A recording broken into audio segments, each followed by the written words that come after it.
Scott, where it go?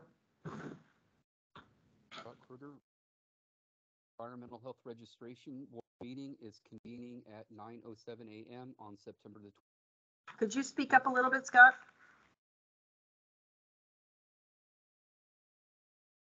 Better now. A little bit more. Hear me better now? You're still very quiet. Everyone here, Scott? No. I can. Okay, go ahead, Scott.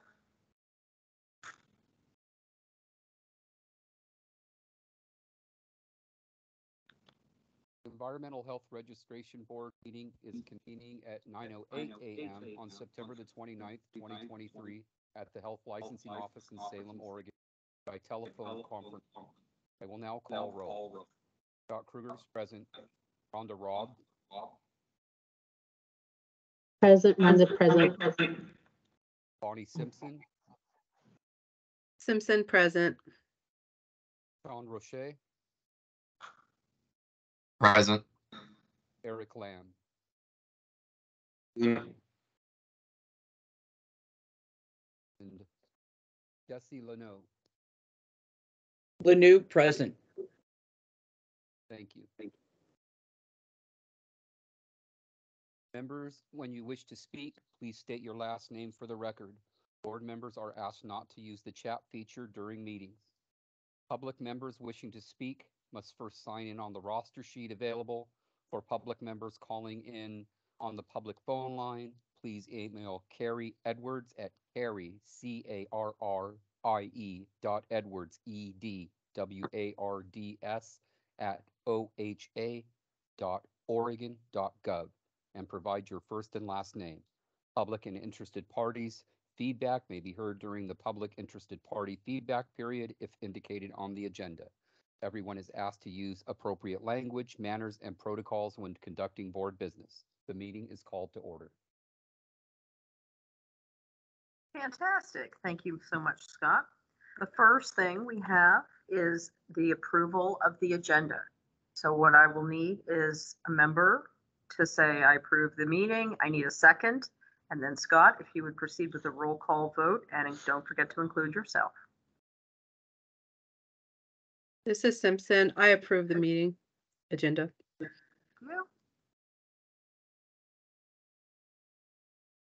Rochette, I second. Thank you, Sean. We have a roll call.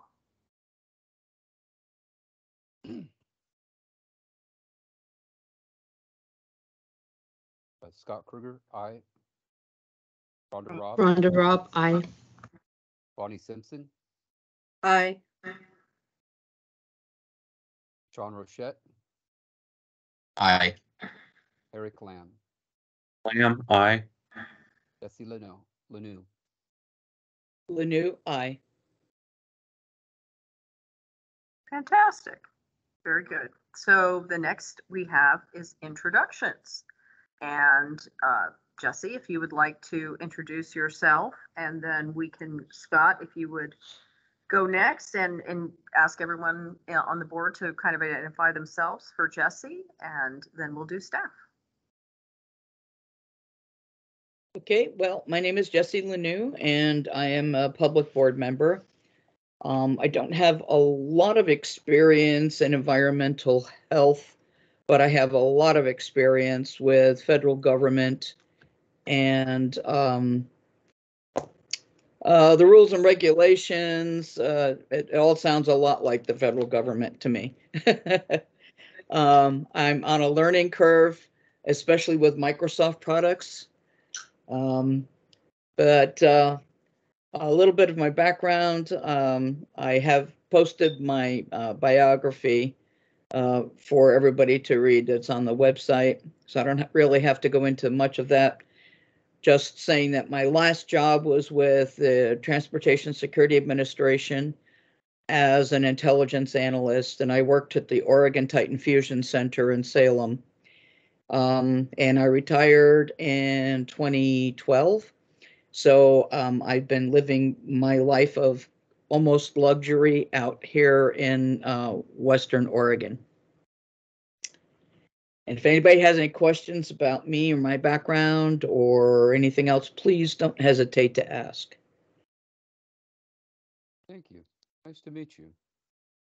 Well, I'm Scott Kruger, and I work for Benton County Environmental Health.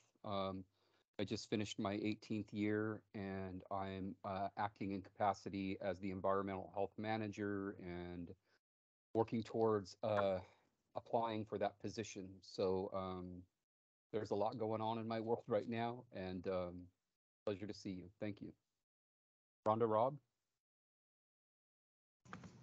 Good morning. My name is Rhonda Robb. I am one of the supervisors with Multnomah County Health Department.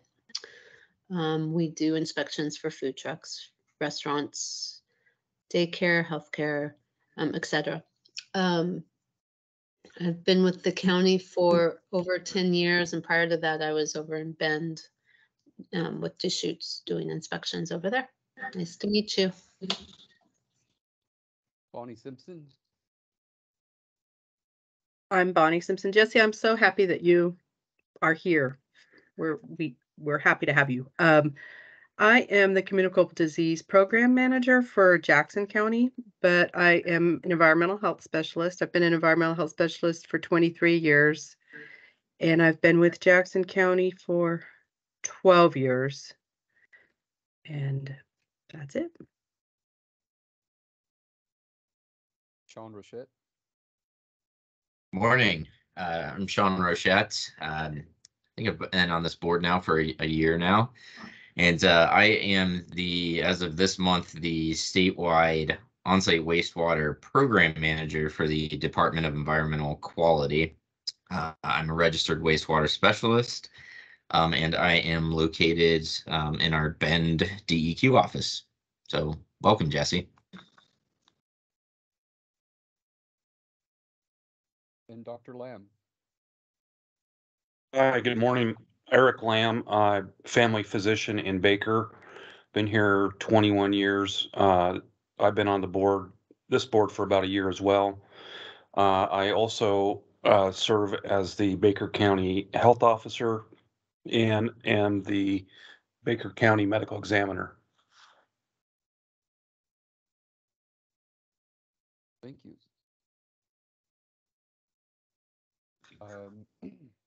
Into the next item, Ann. Well, hang on 1 second, Scott. I've got some word from my tech guru that asked if you would sit a little closer to your mic or turn your mic up because Teams is having trouble picking you up. Okay. I could probably just unplug as I'm plugged into the side of my computer with my headphones. Try to. Is that better? That's way better. Way better. Thank you so much, Scott.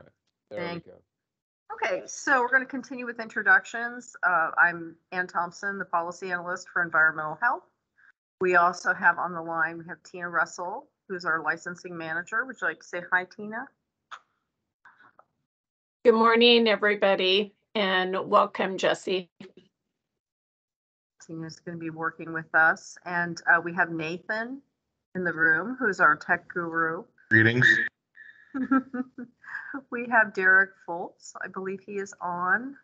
You've gotten emails from him. He is our coordination with new board members person. We also have Trampus, our regulatory manager. And hello, everyone. He's so great. And then we also have Carrie Edwards, who is going to be filling in for April Fleming, who is out on leave. And she's the one, you'll start to get communications from her. You'll see that the agenda was updated with her contact information. So if you have interested parties who wish to comment or any other questions, concerns, you can contact me or Carrie. Her information is on the notice. So if we've got everything up to speed, we can move on to the next thing, which is the 2024 meeting dates. I've chosen to try to keep them as close as I could to current dates. if we get into rulemaking, which we're going to discuss later, we will add what we call special meetings. These are the standard meetings that have all the reports and all the pieces. We need to add just a special rulemaking. We won't have all of that, but we wanted to get this on the calendar, and the Health Licensing Office proposes 9 a.m. March 1st and 9 a.m. September 27th. If you would like to check your calendars, if everyone is satisfied with that, I would need a motion, a second, and a roll call vote to accept those dates and times.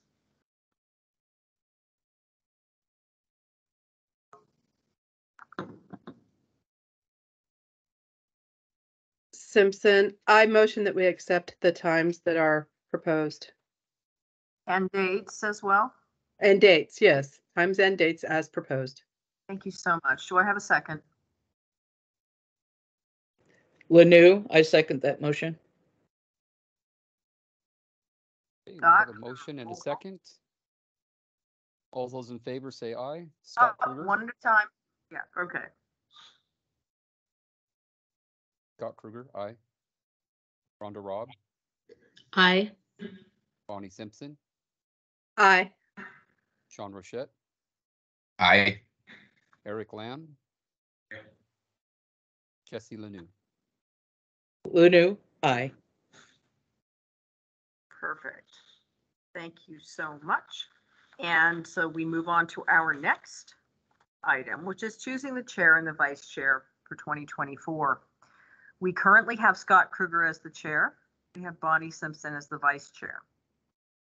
In the under the director's report, you'll see the memo prepared by Derek showing where everybody's terms are and where they are in the process.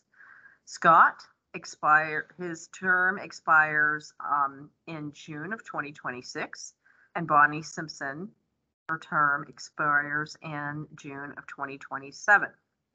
This is pertinent because if you wish to maintain Scott and Bonnie as chair, vice chair, you can do it because their terms will extend through 2024.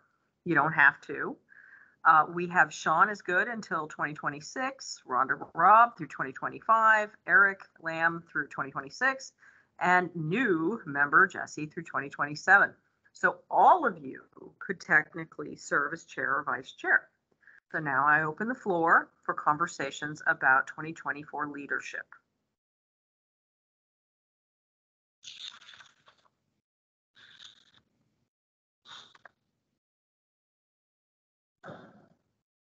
Anybody interested in keeping Scott as the chair, Bonnie as the vice chair? Do either of you wish to cede the position to someone else? Anyone else interested? This is Scott Kruger. If anybody else is interested, I'm certainly more than willing to let them take over. If nobody has any interest, I am certainly willing to continue. It's not a heavy lift, so whatever the group decides is perfectly acceptable with me.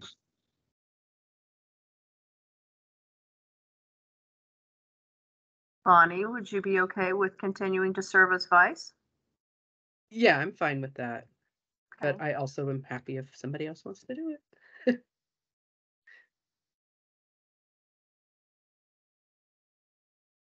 So Sean, Rhonda, Eric, Jesse, anybody interested? Or if we're happy maintaining the status quo, we would need a motion. You could do them separately or together. Motion would be to maintain Scott and Bonnie as chair and vice chair for 2024. We need a second and a roll call. This is Rhonda. I motion to keep Scott and Bonnie in their positions. Rochette, I second the motion. Okay, well, all those in favor, say aye. Scott Kruger, aye. Rhonda Robb, Aye. Bonnie Simpson, Aye. Sean Rochette, Aye.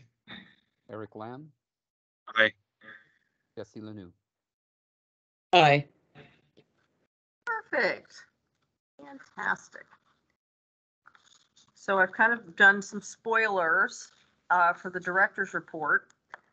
I'm sitting in for interim director Bob Bothwell today. Part of the director's report was going to be updating everybody on their terms. Doesn't look like we have anyone in danger of aging out this year or even next year. We have Sean, who's in his very, very beginning of his first term. You also can reappoint because you're allowed to have served 2 terms, as can Eric and Jesse. So Scott, Bonnie, and Rhonda can't reappoint, but as we get closer to those dates, remember that you have the option of serving until replaced. And there are some, you know, if we can't get anybody else, sometimes we have board members who serve sometimes a long time past their term so that we could continue to meet until somebody comes into their seat. But that, we also have a new board coming on. Semi Patnode is on the line, the policy analyst. We have a new board coming on in January. The legislature gave us a board for sign language interpreters. And it's my understanding that there's going to be 6 license types for different situations in which somebody can provide interpretation services. We also had this past legislative session, we had a brand new program come on in 2022 for temporary staffing agencies. It's the first time we're licensing businesses, some of which aren't even in the United States, which was a lift for us. That got off the ground July 1st of 2023. Hot on the heels was a piece of legislation that made some changes to that program. So we were involved in rulemaking right as the new program was getting off the ground. So a legislature continues to be super interesting. Does anybody have any questions? No? Okay. So we will go into the licensing and fiscal statistics. Please, Jesse or anyone else, stop me if I told you we go fast.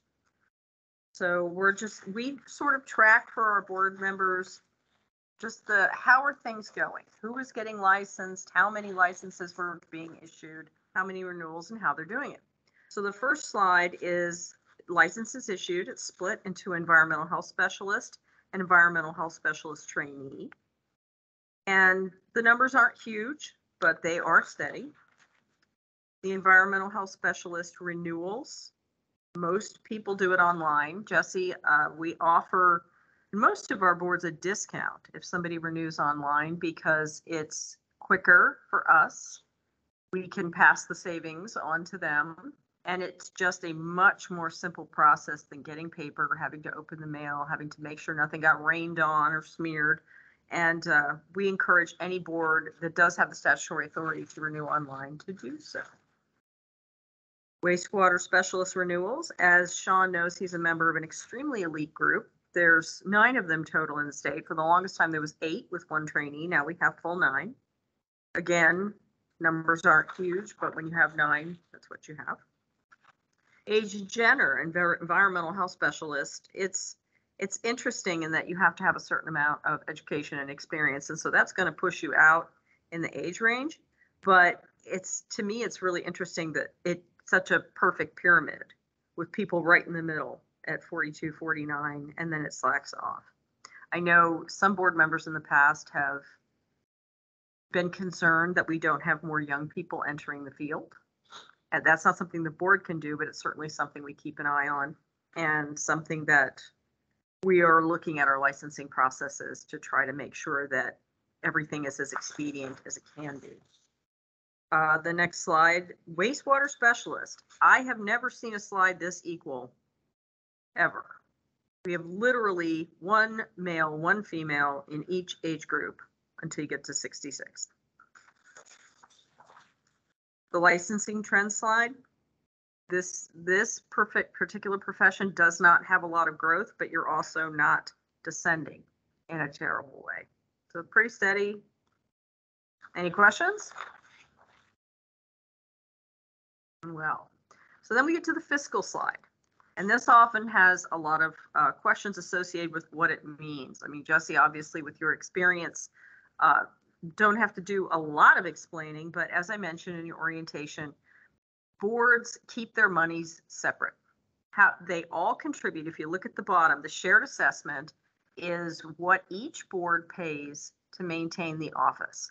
There are direct costs like salaries, rent, that kind of thing. There's indirect costs. And at the bottom, you can see the percentages. Boards are charged for the services that they need from the office. If your board gives an examination, we have to write the examination. You would have to pay for a certain percentage of the examination costs, depending on the number of licensees you have. If your board doesn't have inspections, like some of our boards do, we send inspectors out into the field, they're going to pay a percentage of inspections. You guys don't have that, so you don't pay any of it. Some boards don't have exams that we give, so they don't pay for exams. The small board assessment, if you're wondering what that is, there are 3 dedicated staff members who only work on not cosmetology. Cosmetology is the 95% of everything, because they are so big and they have so many licensees and they use so many services. They take exams here. We do inspections. We're very involved in their curriculums and more so with legislation. And so they take a lot of services and there's a lot of them. So they carry the vast amount of expenses. Any questions? You guys are good. What is nice that I will call attention, we want you to have a balance, right? You have $255,000 now, because as I mentioned to Jesse earlier, you get one case, that's going to disappear in a second, right? We want you to have a cushion, but we also don't want to be the bank of HLO. So what we'll try to do is offer discounts where we can so that the revenues and the expenditures line up pretty closely. And yours are. For a while there, if you notice back in 2020, you know, you were bringing in 51,000 and putting out 23. Well, we've put in some discounts and we've offered some things. And so now you're much closer. So that is the goal. We don't want you going into the negative, but we also don't want you to be in a position to offer, you know, mortgage loans. So that brings us to regulatory, and I will hand it over to Trampus. Well, hello all. So hopefully you can all see the regulatory report. There are 3 biennium on that regulatory report. The newest, the 2023 biennium, actually only represents a couple of months. We haven't seen a whole lot of complaints with your board, but we do have a handful. We've got kind of one that's as you can see, you know, over those biennium, we the bottom line, or the second to the bottom line, kind of tells us how many came in for that biennium. So you see the 2019 we had 4, 2021 we had 5, and 2023 so far we've actually had 3. They were all part of the kind of a similar situation. So you can see as of all of them, there's only one kind of hanging on from that 2019 biennium. I've actually put a priority on that so it can get off of there. But yeah, so you know, you can see the over to the right, you can see the complaints by type, and that will kind of in a general terms what the complaints are kind of about, you know, whether it be licensing concerns or you know, safety, sanitation, or services provided. That can kind of be a wide range, those bottom 2, but licensing concerns are typically somebody claiming the title or doing the work as an environmental health specialist or wastewater specialist and not having that credential. So. I actually have a question, Trampus. On the right-hand side, complainants by type. Oh, yeah. If you could explain that, and also who would play the client role. Yeah, so so anonymous, we would be kind of as it is. We wouldn't know who it was. Some people choose to be anonymous, so they don't have their name attached to it. You don't have any of those for this board. That's more common in other boards. The other is going to be, you know, it could just be some third party that wasn't involved in the situation. So if somebody saw somebody who was practicing as an environmental health specialist and they just noticed it, you know, it could be another environmental health specialist, but they're not the person who hired them. They're not the person that's involved with the person. They just saw it as a third party. That's going to be other. That's probably the most common type of other. client in this situation, it could be, I'm not 100% sure which one this is, but I can speculate. I mean, it could be like, say, maybe a county that had an environmental health specialist, their license go inactive or something, and they reported them. So that could be somebody who hired an environmental health specialist to say do a daycare, recertification and inspection, and was unhappy with that person. So that's the kind of person that could be a client. You guys don't see as many clients either. Most of your complaints, as you see here, are other, and they're third parties, licensing concerns. So. Fantastic. This is Scott Kruger. I have a question. Sure. I just wanted to know, do you have any data about how many audits your program has done for CEUs with environmental health specialists? I don't have that information. My department isn't the one who does the audits.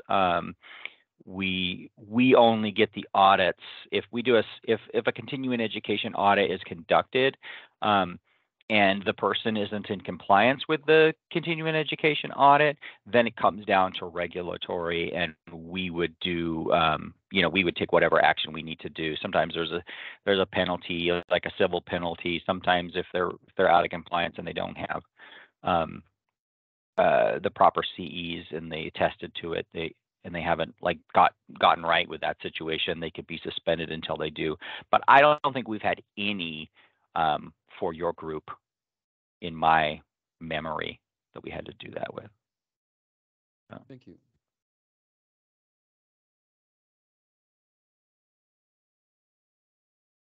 Any other questions? No?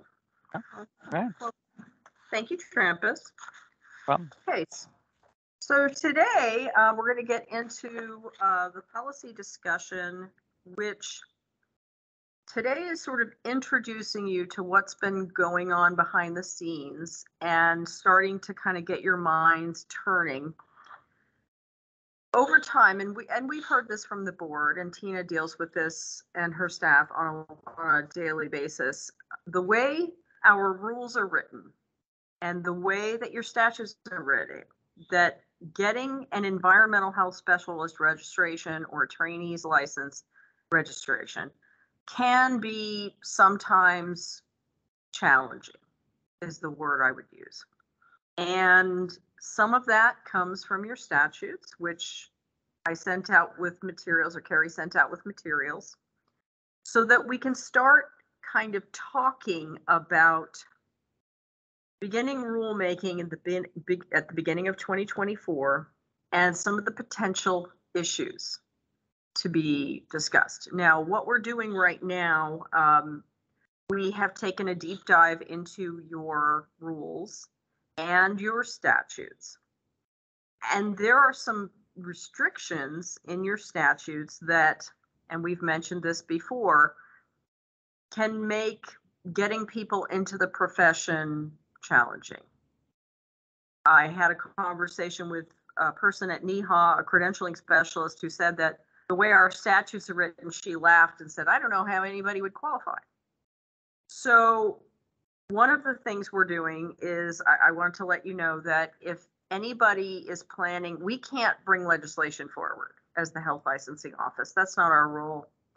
But if an association, CLEAS or CLOES or anybody out there is planning on getting a concept through, now's the time to do it. If you want to do it in the short session and make any of these requirements maybe a little different. If you do plan on doing that, if you'd let us know, the health licensing office is always happy to sit down with any association to make sure any concepts or ideas that you have fit in with how we do business, because we have a bunch of conforming amendments that have to do with disciplinary authority and the ability to issue licenses and renewals and all those pieces. And if those levers aren't all in a piece of legislation, it can get a little clunky. So, but we ask that if anybody's planning on doing that, to let us know. So, with that being said, we have some wonderful graphics here that were provided by Derek and Tina about how people get trainee registrations and permanent registrations. Okay. And we have found some roadblocks, and there are some things that we could do internally to help applicants. And Tina, if you would like to kind of talk about the science course reviews and the approval emails / letters, is that something you'd like to talk about? Yeah, I'll let Carrie talk towards the course, the science courses, since she did the review on those and added. However, let's discuss how individuals, we know how hard it is for individuals to go to an interview. And then the counties are wanting to have them already be licensed. Well, they can't get a license until they have a supervisor.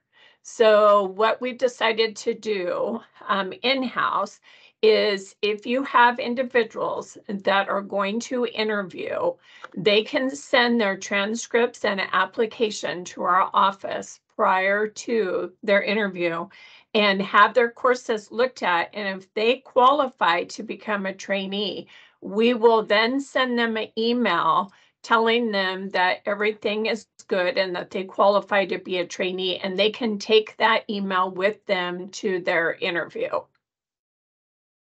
So that's one of the things we thought could speed up the process for individuals to get hired and to be able to get into a position quickly. If there's any other suggestions, we would love to hear it. But when we sat in on the CLEAS meeting, that was one of the things that was talked about. And a lot of the counties have steps that they have to take. So we felt that this would be an easier thing for the counties. Do any of you have questions on that? This is Rhonda Robb. I have a question. That sounds great. How soon do you think you would be implementing that? We already have. Oh, fabulous. And we've already had some that have sent in to be pre-qualified prior to going to apply. Scott Kruger, no question. I just wanted to say thank you. It's very, very helpful. You're welcome. Anybody else? Okay, Carrie, would you like to go over this list? This is a list that we use internally, and we have since I've been here. I've been here 27 years. We've been using this list. And the courses prior to this were shorter. It was a shorter list. So we had Carrie go out to several colleges and start looking at their requirements of science course hours that could be related to environmental health specialist. So she's done some pretty good work. We have been able to add to the approved categories. Carrie, do you want to expand on that? Sure. So this is Carrie Edwards, and I am actually doing multiple roles in the office right now. So I did the research on all of these courses. So the highlighted ones that you see on this list are ones that I've added. So as you can see, the ones that are not highlighted was our previous list. So I've actually added just over 30 new courses to the list. I researched like bigger colleges like U of O, OSU, and Washington State as well. I researched under like public health, community health, environmental health courses, of course. So this list would qualify based on rules and statutes that, you know, very few degree options. So yeah, I mean, as long as these look okay to you guys, I I mean, I can add more if you guys have ideas. So do you guys have any questions about it? If I may, Carrie, just Mhm. to bring Jesse up to speed, on the grid, the coursework that we're discussing comes into play when we talk about qualifying and needing 45 approved science credit hours. This is part of the initial qualifications because our statutes require a person to have a bachelor's degree and 45 approved science hours. And so this is when we get an application or somebody wants to be a trainee, we need to look at their transcripts and see if they have not only the number of classes, but the kinds of classes. And Mhm. so what Carrie did was go out and do, and I spoke with Scott earlier this week. He mentions all of these new courses having to do with climate change. And as the profession evolves and concerns evolve and new science, props up, we wanted to make sure that our list was as inclusive as possible to reflect the transcripts that are coming in and make sure people get credit for the science courses as appropriate. Does that make sense, Jesse? Yes, that does. So the ones that are highlighted in yellow, those are the courses that have been added now. Yes. Excellent. Thank you. Mhm. So this is just allowing people coming out of school now, looking to get into the profession, to have the widest possible opportunity to meet that requirement within the limitations of the statute. And the reason I mentioned the statute before, I mean, we are looking at getting into rulemaking. And one of the reasons we're having to proceed very slowly. I mean, you don't want to be in a hurry to make rules. You really don't, because if you can do it in a hurry, you didn't have enough feedback, involvement, but again, as I mentioned with Jesse and all of you in your orientations, we are creatures of statute. We can only do what the statute allows us to do. And so right now, and we can start thinking about stakeholders and some issues. Your statutes have, and I sent copies out, qualifiers upon qualifiers. You don't. And Yes. sorry, I don't want to. Okay, somebody let her in. You had somebody waiting in the lobby. Oh, Nathan. Nathan's got them. Thank you so much, Tina. You don't just need a bachelor's degree. You need a special kind. You don't just need a master's degree. You need one in public or community health. You don't just need science hours. You need 45. You don't just need 45 science hours. You need 45 science hours in environmental sanitation. Scott, you have your hand up? Yes, thank you. I was wondering, does the statute allow for coursework in environmental law and environmental policy? Great question. The way that the statute is written, now, are you talking about a trainee or just anybody? Talking about a trainee with an approved list of coursework and having environmental law and environmental policy included in the coursework. Okay, is that something that would be added to our approved science list? That's what I'm asking. Okay, if they have already 45 science course hours, that doesn't matter. Yes. Scott, what the statute says specifically, and this is qualifications of environmental health specialist applicant rules for employment prior to registration. This is 700.030. You need a bachelor's degree from an accredited college or university, 45 hours or the equivalent semester hours in science courses related to environmental sanitation. So if you bring up anything extra, we would have to see how it measures against the phrase environmental sanitation. And 2 years of experience in environmental sanitation under the supervision of a registered environmental health specialist. So that is straight out of the statutes. Now, if you want us to look, Scott, at those, are you thinking about maybe having those looked at to add to our approved science courses? Or are you talking about if you have that, that should get you registration? I'm trying to figure out what your question is. That's exactly where I'm going to have coursework in those areas added to the list. Okay, is that Okay. something you could send me or send Carrie and we can take a look at it? Absolutely. Yes, thank you. That's what I was going to ask. Great minds. Rhonda, could you weigh in here? Does that seem appropriate? Woo! Sorry, I was on the other screen looking at the list of classes. I think what you're asking, Scott, is definitely appropriate. Sure. In addition to this list, I imagine if for some reason the trainee turned in all of their courses, and can you hear me okay? Yeah, it sounds like there's some feedback or somebody laughing or something. Not in Yeah. my house. Everybody- Gina, is it okay if you mute yourself? Thank you. Go ahead, So Rhonda.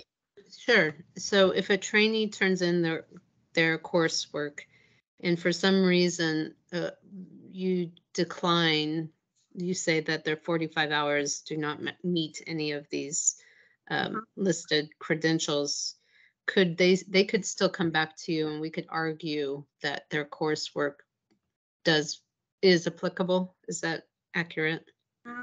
We try to stick because we have to treat everybody the same. We Mhm. can't allow, I mean, and we've had folks, and Tina's been through it. We've had folks that have argued that, you know, a degree in theology and religious studies was applicable. You know, it's, you know, there are some folks that will, you know, take unbelievable things, and if you let them plead their case, they will try to explain to you how this meets the requirements, and that's why we have a list. We can't Got it. litigate this every single time somebody comes in. Tina? So say for example, if somebody comes up, sends in their information and they have, say, 39 science course hours and they want additional courses looked at that time, we would ask them to get the course outline of some of the other courses that they took, and that would be looked at, but there's no guarantee that they would still meet the 45. Does that help you? It does help, yeah. So with understanding that, I would agree with Scott and ask him to turn that information into you for your review. Thank you. Yeah. We're having such an enormous problem hiring, as you might imagine. I think everybody across the nation is, and finding people who are applicable. So maybe Scott and I can discuss how to reach out to CLEAS and talk to them about legislation changes. Right. And again, this is why we bring this up, because we understand. We understand the roadblocks to registration. And if you were going to look at legislation, we would be more than happy to show you the big walls that people smash into, right? Now, we're not, I have to get this on the record, we are not here to promote the profession. We are not here as a board to make sure that this, you know, succeeds. But we do understand that there are barriers, and there are a lot of very strict, and I see you have your hand up, Tina, there's a lot of very strict timelines that people get caught in. The 2 years being a trainee with, and the hours, the 3,840 hours, that doesn't allow for people to have a death in the family, or, you know, it's so easy for people to go off the rails. So Tina, what do you have? Yeah, I was going to say I definitely would suggest you go to CLEAS and try to move forward with this, because there are a lot of hurdles for almost pretty much, I'd say 50-50 when they're coming in here with their transcripts. So it would be definitely something to sit down with some of us if that's the approach you're going to take, like Ann said, and we can tell you where those hurdles are. Absolutely. And Tina deals with this all the time. And I understand that this is it's a critical profession. And Rhonda, what have you got?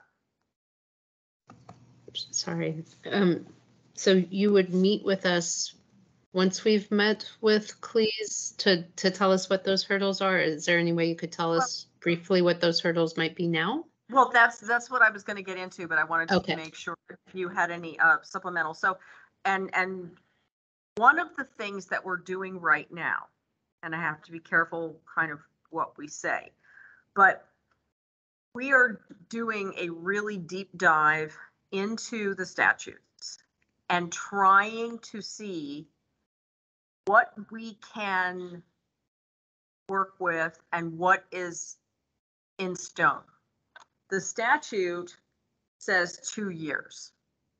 That's where the 3,840 hours of experience came from. And I went back and read minutes from years and years and years of board meetings. And at one point, some of these hour requirements were actually higher than what they are now. And when you have qualifiers upon qualifiers upon qualifiers in the statute, it doesn't really allow for life or anything else to kind of get in the way. And we've had folks that have struggled.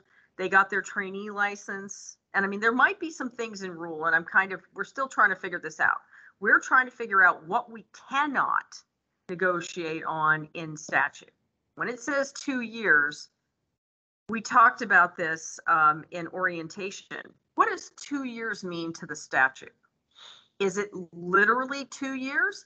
Or could it be 2 years of experience, maybe garnered part-time over 4 years? You know, we're trying to figure out what is something we can explore to work on some of these barriers and what we can't.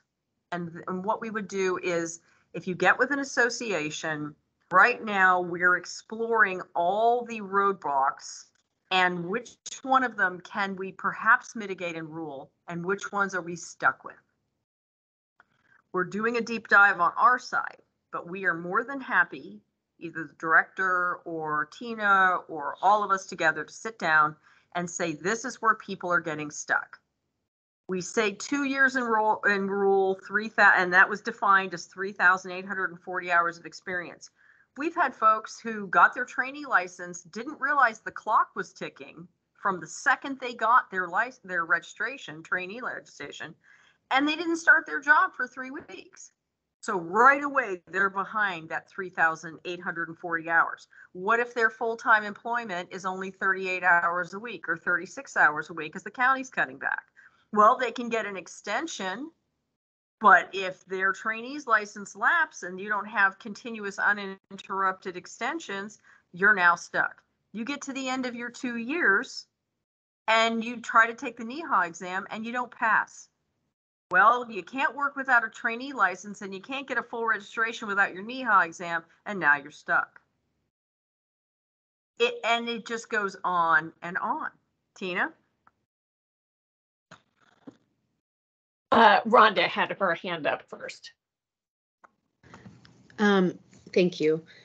You, at one point, you said now is the time to do this. Do you have a general time frame that we have to work within? The great question. Well, what we have coming up in February is the short session. And believe me, there's already lawmakers try not to do massive programmatic changes on the short session traditionally, because the short session is like 6 really intense weeks and they try to do fixes and stuff. But the last few years, there's really no such thing as normal in the government anymore. And they have been putting through big things on the short session. When you think about it, we're on the cusp of October.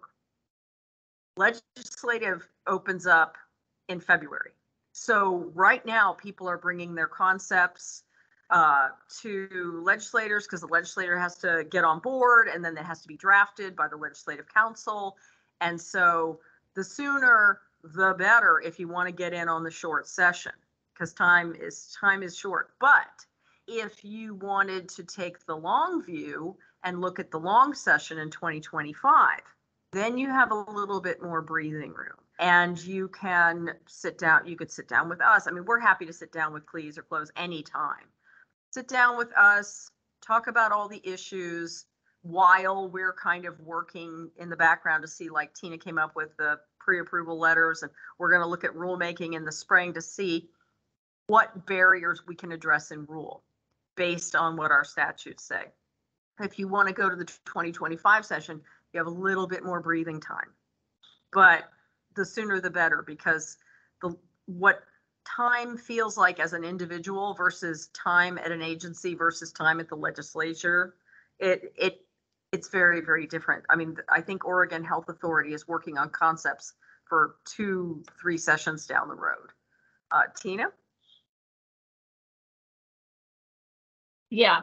The other thing is, besides that 2-year, the other thing will be the 45 science course hours. Oh, yeah.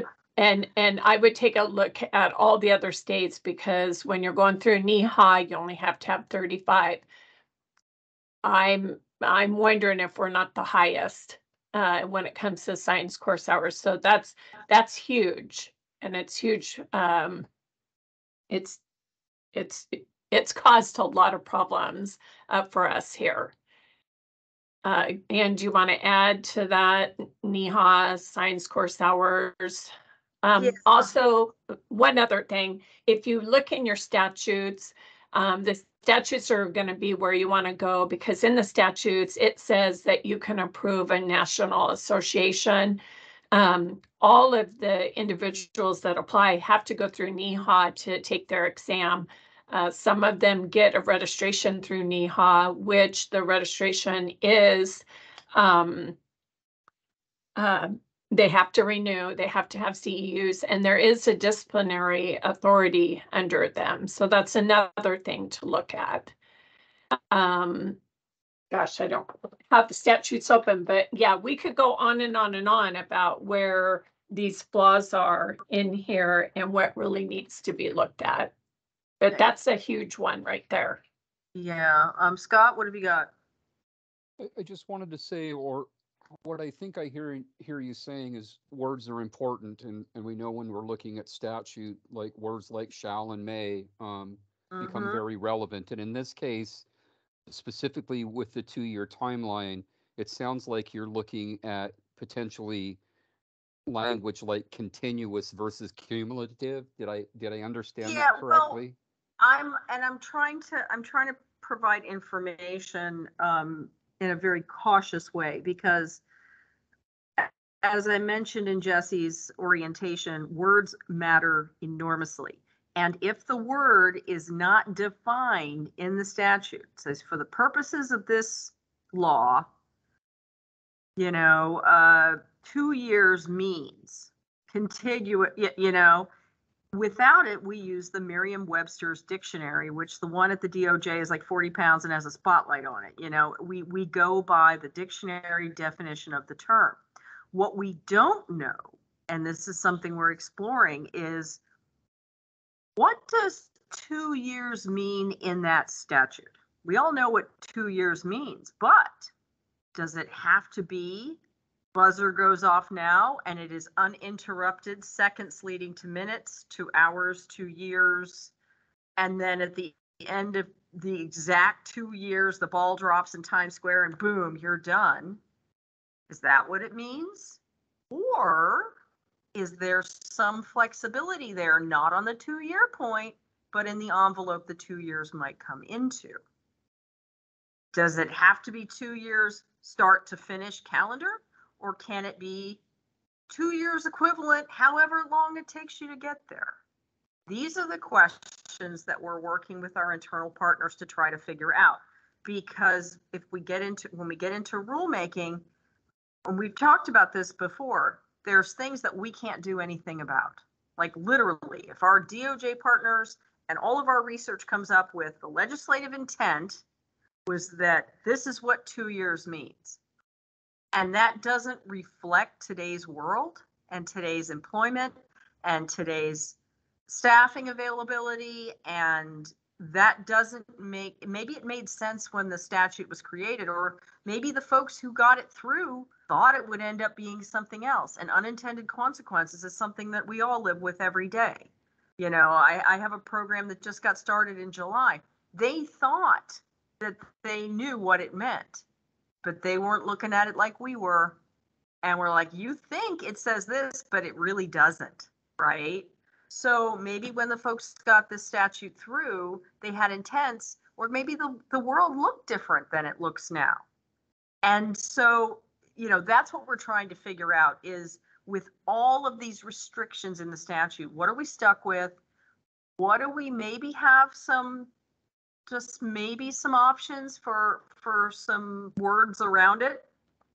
And that's why the easiest thing to do, though, I mean, easy for us, would be to just to get the statutes changed so that these sticking points, these hurdles that we keep hitting, the bachelor, well, and there was the word with, when I first got this job, it says official transcripts demonstrating attainment of a bachelor's degree and 45 approved science hours. I don't know how many folks were around when the statute said bachelor's degree with 45 approved science hours. That word alone caused so much problems, because we got some legal advice over and over again. There were folks that had a bachelor's degree and then just said, well, you know, I'm interested in this profession, and went and got some extra classes. No, the way the statute was written, those 45 science hours had to be within the bachelor's degree. And there were folks that were really interested in the profession, and that word with stopped so many people. Somehow, somebody got it changed to say and. So that one word change from with to and allowed people to have science courses outside of their bachelor's degree. Their bachelor's degree, as Sylvie would say, would be underwater basket weaving, right? But as long as they had those science courses, they were still okay. When it said with, they weren't, right? So there are all of these little points that might allow more people to get into the profession if they reflected today's world. Does that make sense to everybody? Really helps, Sam. Thank you so much. Oh, we understand. I mean, that's the problem, is we can't break the law. We can't help people break the law, but boy, do we understand, right? So with this being said, that, you know, I was hoping to have maybe a basic rule schedule or some ideas. I mean, Tina mentioned the NEHA thing. There are some folks that have NEHA registrations, and Pathway A has the 3 components that Oregon requires, which is education, supervised experience, and the science hours. But their requirements aren't as strict as ours, and that they only require 45 basic science hours, whereas ours are environmental sanitation. You know, they just say supervised experience. We have experience gained under a registered environmental health specialist. So there are these additional qualifiers that we're also taking a look at with that to see how that fits in. Tina? Yeah, it's 35, right? And you said 45. No, one of the pathways, there's a bunch of pathways, and the one that was the most similar to ours was 45. Okay. But it's 45 in basic science, whereas ours is courses in environmental sanitation. And when I talked to NEHA, they were like, oh my God, I can't believe you guys are more strict than we are. Like, well, it's not Right, us, it's the law. Yeah. But yeah, so that's, if this helps the board at all, these are some of the things. There's so many numbers and there's so many specifics, and the numbers seem very rigid. And so in an effort to be more helpful, we're just trying to figure out where there are hard edges that we can't live with, where are some hard edges that maybe we can work with rule, and what is just a no-go and would take a statutory change. So we're working on all of that behind the scenes. Jesse? I may be missing something, but I'm looking at all these different pathways, and I'm seeing that it requires a certain number of hours under the experience. A trainee, have to be underneath a bachelor's. They have to have a bachelor's degree. Nothing that I'm reading here in this handout that I'm looking at now.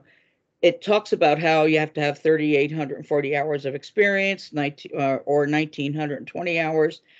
Nowhere in there is it saying that it has to be done within a specific time frame.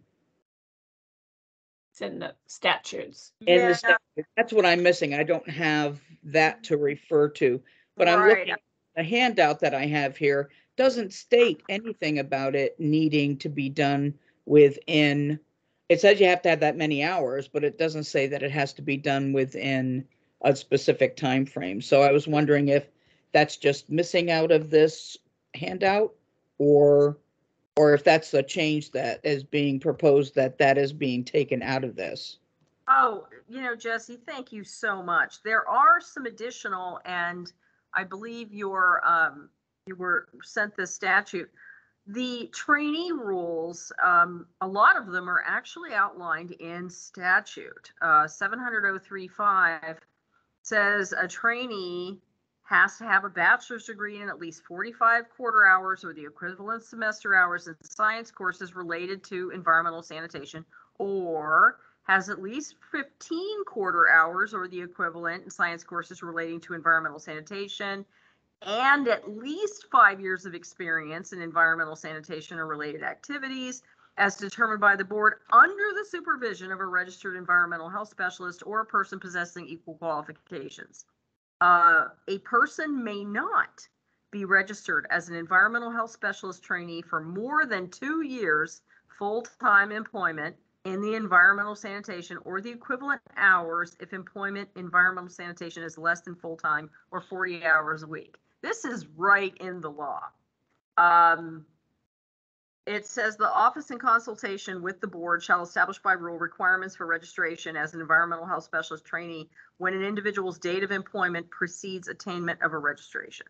So again, this is very, very specific. A trainee shall be supervised by a registered environmental health specialist or a person possessing equal qualifications as determined by the board. So a lot of these timelines are actually in the law. And at the time, the board said, okay, well, it would be more clear, because that's the point of rules, right? To be clearer, if we defined how many hours are in 2 years. And so they went 40 hours times number of weeks, and this is what they came up with.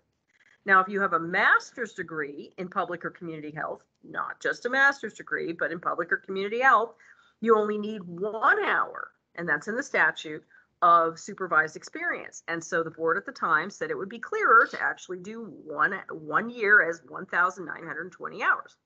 And while that's clear, what happens if life gets in the way, or they get sick, or they have to take care of something? That clock continues, and it's a relentless clock. It continues to tick. Now, if a county knocks the hours down, and some of them have, to 36 or 38 hours a week, they have to watch their trainees, registration, and make sure that they get extensions. They have to submit how many hours they have. It's paperwork to us, so we can grant them an extension, because they can't work without an extension. And what happens if they can't pass the NEHA? And they've been working, and we've had this happen where they can't. That's a pretty onerous exam. I see your hand up, Tina. And they've been keeping track of their hours, but they can't pass NEHA. According to the statute, they can't work for longer than 2 years. They've been working 40 hours a week, so they can't extend. And they haven't passed the NEHA exam, and they're officially stuck until they can pass that exam. Tina? And that's one of the other things when it comes to, when we met with Cleese and we went over all these obstacles and listed out all the ORSs that needed to be worked on or changed. This was brought up, but we would also like for any trainees, once they start working under a county, to start taking that NEHA exam. It doesn't have to be like immediately, but I would suggest they start trying after a year under their trainees. So they have that time to take and pass that exam before their 2 years is up. Yeah, Tina's absolutely correct. One of the things, and it's heartbreaking for me as a person to have somebody on the phone saying, I've been working full time. My supervisor told me not to take the NEHA until I was done with my training hours. And now their registration is expiring. They haven't passed the NEHA, or the NEHA exam's not given for another 7 months. And they've been working full time, so pursuant to the statute, we can't extend them. They haven't taken their exam. They can't work without a trainee registration. And the county has their hands up going, how did this happen? And it's just really, really heartbreaking to talk to people in that situation. And it happens a lot. And a lot of it is because right now, with the law the way it is, I mean, we're going to look at the rules. And I keep saying that. I understand we're going to look at the rules, but there are a lot of hard and fast things that come straight out of the statute that really affect people's ability to get into this profession. And it's hard. There's a lot of time frames. Now, arguably, if you're working on water systems, you should be able to keep track of things. But it's when you're watching your trainee license, you're also looking at your hours, you're trying to pass NEHA, you're trying to live your life. There's a lot of very, very sensitive time frames that people have to keep track of that people do get caught on. And I'm not going to say it's a good or a bad thing, because we're not here, like I said, to promote the profession or anything. But every single week, I think Tina and I come up against somebody who is just stuck. And it's hard. Does anybody have any questions, or do we want to start maybe thinking about, we get into rulemaking next year? Again, if the statute changes out from under us, we might have to pause the rulemaking until we know what our house is going to look like before we start building on it, you know, if you're changing the foundation. But if we can't get a concept through, we have what we have.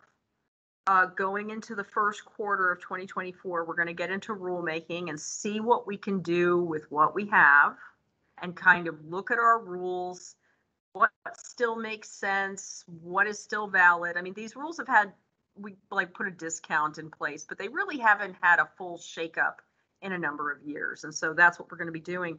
One of the things that I want you guys to be thinking about, and if anybody has any thoughts they want to share, when we get into rules advisory committees, since you guys have been in active rulemaking, there have been a lot more requirements as far as racial equity statements that have to be done with rulemaking, how the rules could affect racial disparity in Oregon.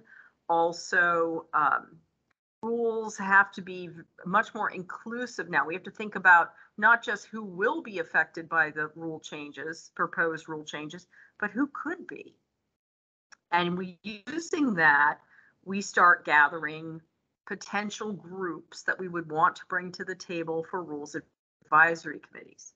And if they're, and not individuals per se, but we want to include this group or that, or a member of this association or whatever. And so if you have any thoughts on that now, we could have a discussion. I know the clock is ticking on one of our members, but is there anything you want to share, or do you want to kind of take this as a sort of a homework takeaway and start thinking about groups? What say you?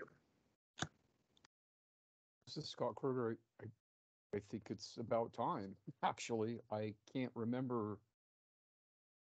The last significant change I remember was in 2002, and there was a requirement on the exam that it was written and oral, and they removed the oral portion of the exam and only qualified based on the written exam.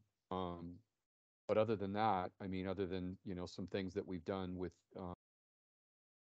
giving discounts and things because we have a, large amount of money, not remembering anything too significant since then. Mm-hmm. And it was something, I mean, we do rule reviews every 5 years statutorily. I see your hand, Bonnie. And at the time when we did discounts, I kind of went through the rules with Sylvie, and she was kind of the mind of, with the statutes that we have, we kind of have something that can work. And, but times change and we get additional ideas. Bonnie, what have you got? So I'm just wondering if this would be a time, because we're not in alignment with a lot of the other licensed professions that require diversity training. So would this be a time where we could add something like that as well? Because I think that's very important for this profession, because we deal with a lot of different cultures. Okay. Or am I just opening up another can of worms that doesn't need to be? No, issues are issues, and there's no bad ideas.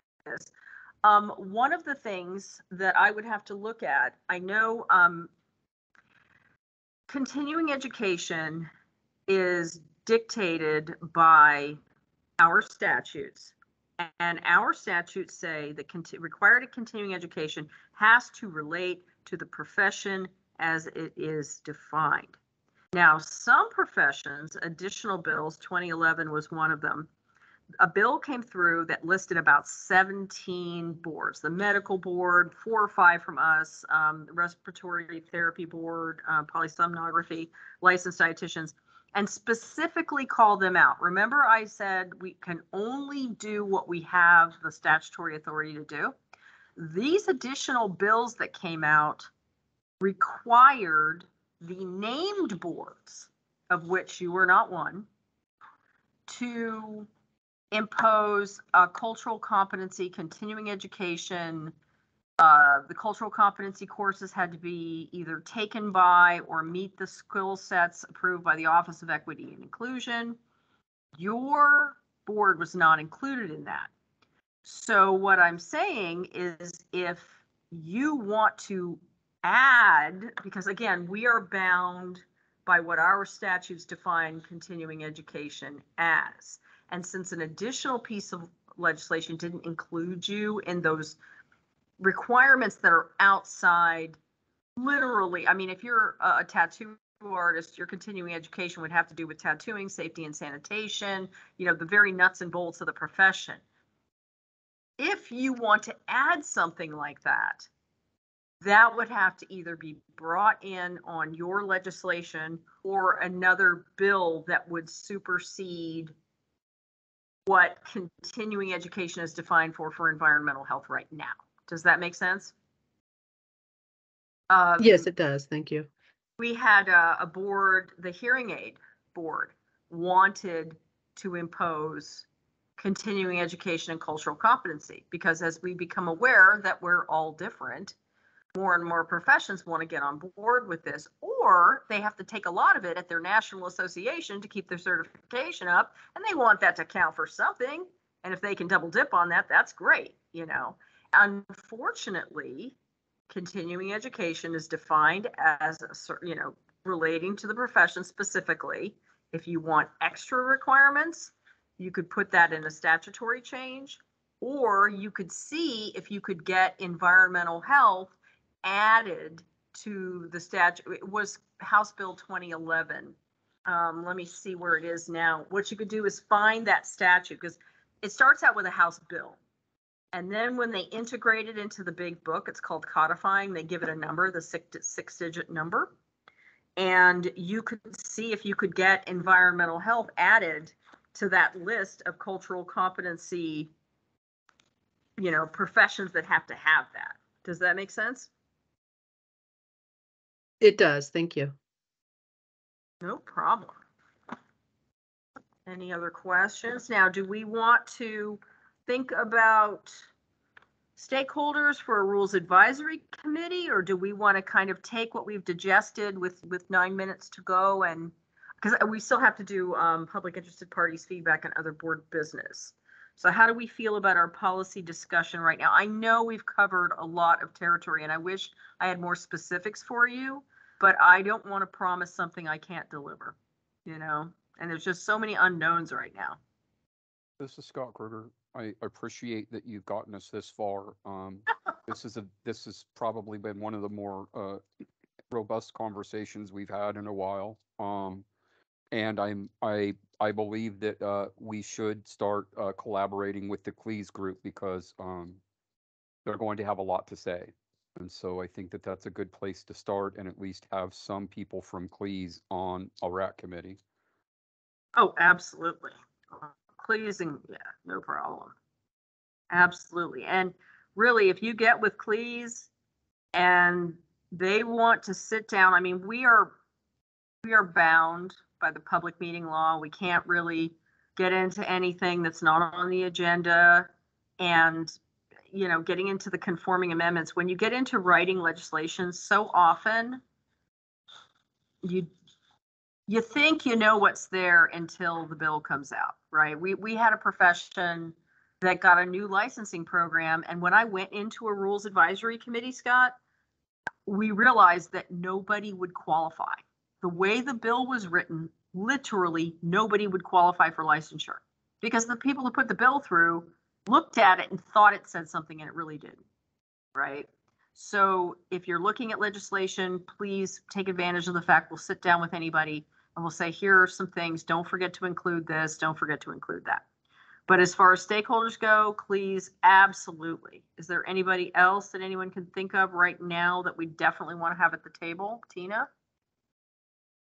I was just going to ask, were any of you at the Cleese meeting? Yeah, I was. Okay. So Scott, you were there when we discussed all this and really went into every statute that was holding us up.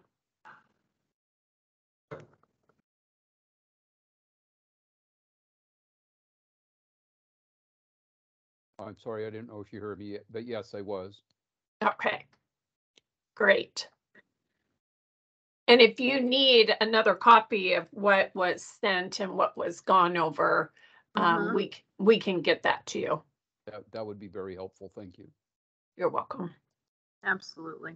And again, we're not here to promote the profession, but we are absolutely here to, and it's hard to be the person that shows somebody a roadblock, right? It's hard, but we've bumped into this stuff enough that if it's necessary, and honestly, if as professionals, if you guys look at this and say, this is absolutely what you need to have for minimum competency, this is absolutely what you need for public protection, we're not going to argue with that.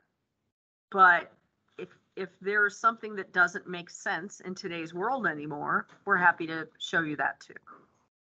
What would be helpful is kind of a review too of as board members what we're allowed and not allowed to do. You get that on orientation, but I certainly don't want to step over boundaries or be representing the board in a way that's not according to the rule. So absolutely, great point. So Scott, we all know, and I talked to Jesse about the different hats we wear. You are absolutely, as a private citizen or as a Cleese member or a licensee, registrant, professional dog walker, anything you want to do, you can go to a Cleese meeting as a Cleese member, as a professional, as a private citizen.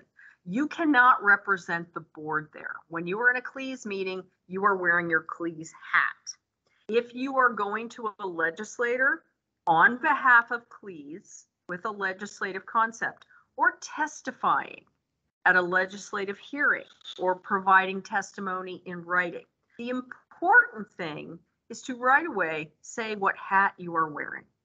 If you go before a legislator, you can say, I am Scott, I am Rhonda, I am a member of the Environmental Health Specialist Board. However, I am testifying today or talking to you today as a member of Cleese. That way, they know what lens you have on, they know what filter you have on, and you've done full disclosure. Rhonda?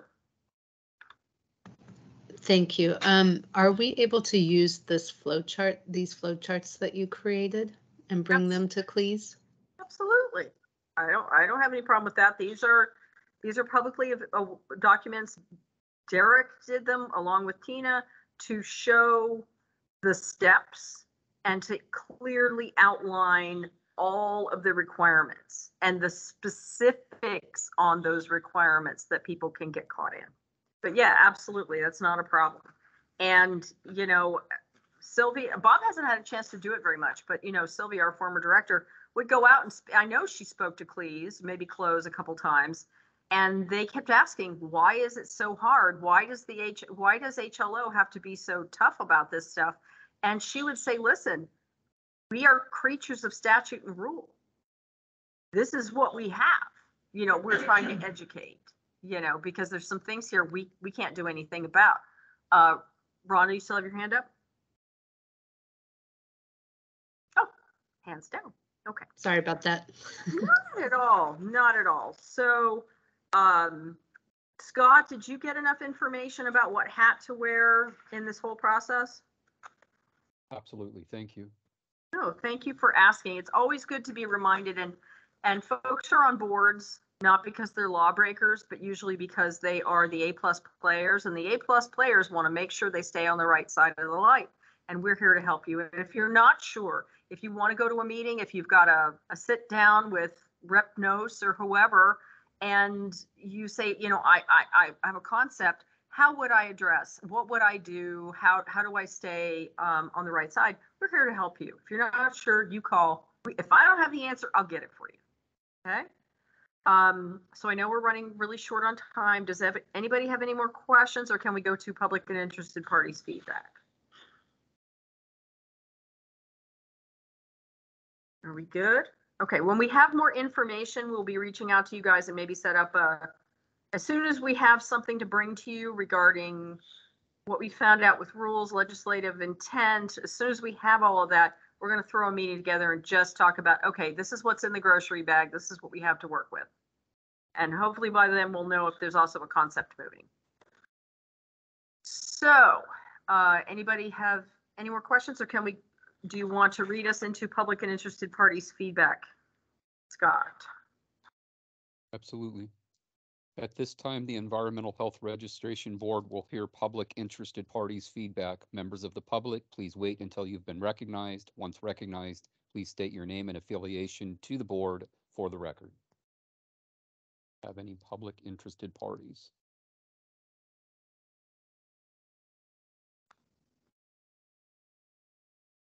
Anybody from the public, anyone who would like to speak? Yeah, my name is Greg Desmond. I did submit a request to comment yesterday via email to Carrie Edwards. I wasn't sure if this was the time or now not. Is the time, okay. Greg. So yeah, I appreciated the discussion today that was had. And one of the roadblocks that I was thinking of that didn't get brought up, but when we were talking about trainee registration, hours, you know, all these things that they have to do before they can even get licensed as a trainee in terms of statute. One of the things that I thought of in terms of what I dealt with was thinking about how a lot of times in some degrees they want you to have an internship in the field. And I remember getting an internship with what I believed was qualifying work experience and wanting to be able to count that toward the work experience time, but was then told that because it's something where you don't have your bachelor's degree yet, and you know you can't even get apply to be a trainee at that point because you don't have your bachelor's degree in hand. I think that's something that could essentially be looked at if you have people who are still in college that are aspiring to go out in the field. That's something that I was thinking could be a potential roadblock that could be looked at for statute.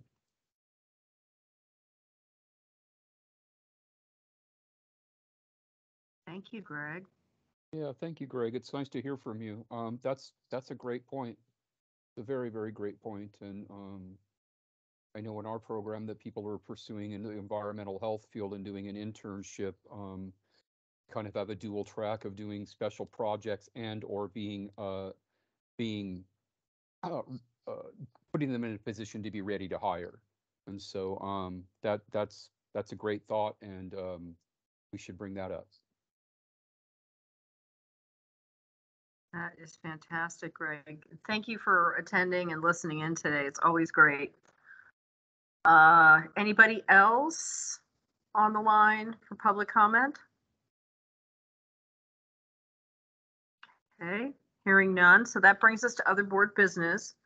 Obviously, not obviously, with great hope and crossed fingers, we're going to have a special meeting before our next official meeting with all of the furniture, the reports, etc. And hopefully at that special meeting, we can get some legal advice on what are our statutes, what are our hard points with our statutes, where are some of the softer points, where are some things we could exploit or take advantage of if the board would like to do that. We will also know if anyone has a legislative concept going.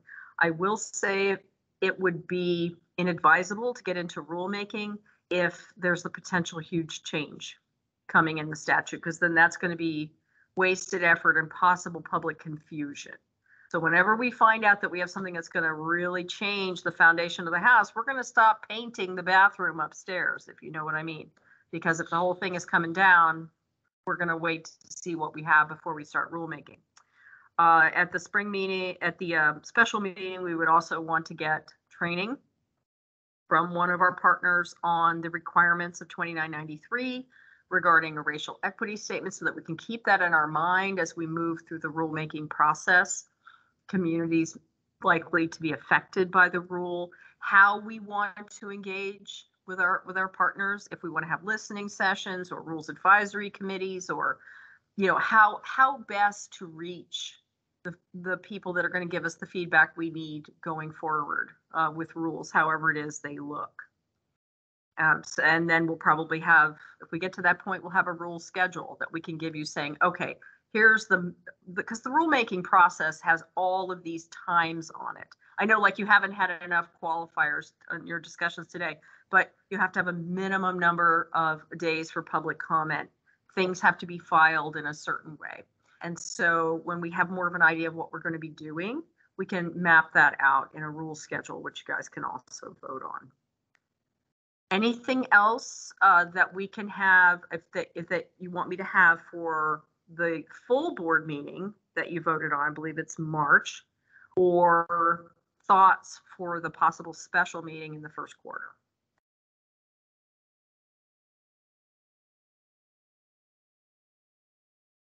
This is Rochette. I just wanted to say that I really appreciate this this discussion and highlighting some of the maybe unintended consequences of the statutes that we have in place. So I'm excited about this conversation going forward, and looking forward to working with the board and hearing what other stakeholders may be looking at for potential legislative concepts. Thank you so much, Sean. And again, I wish I could give you more concrete language about some of the things we're looking at, but I never want to overpromise and underdeliver. Because I've been doing this long enough to know that sometimes you look at something and it looks like, this is yeah, of course we can do that. And then we find out, well, no, we really can't. And I don't want to do that. I only want to promise what I'm confident in. And right now there's an awful lot of work we're doing to pick the statute apart and figure out what can we do in some areas and what can't we do. But we are working on that, and we understand and we appreciate so much all of the participation. And we look forward to having to pick your brain a lot. So thank you. Anything else for the good of the order?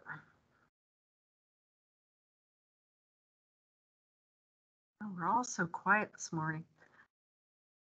Okay, well, if you think of anything You know, you go to your kitchen to get some more coffee and whoa, lightning strikes. I'm always available to you. I encourage you, please don't have inadvertent board meetings by emailing, you know, the group. Send them to me if you want something sent out to the board. If something occurs to you, you have a brainwave, write it down, send it to me.